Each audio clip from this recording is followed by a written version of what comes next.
Assalomu alaykum. Alaykum assalom. Unga hozirgan Dilmurod aka. Bo'l. Kemon muammoni ko'ryapsizmi? Bu narsa qilsak bo'ladimi yaqinda to'yimida?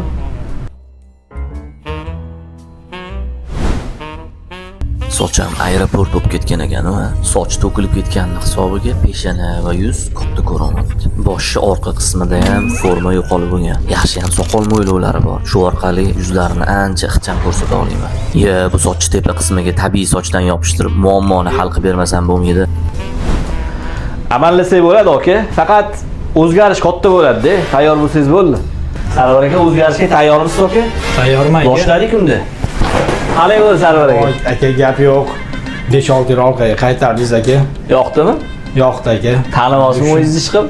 Ozgina ko'z o'rganmayapti-yu, atay zo'r aka. To'yda xotir olmaydi endi. Xudo xolis hamma narsani amallasa Hamma bo'ladi. narsani ilojini qilsa bo'lar ekan aka. Cho'tki chiqdi. Yoqqandan xursandman Zo'r aka. Salomat bo'ling. Bundan ham qiziq videolar hali oldinda menga zudlik bilan obuna bo'lib qo'yinglar.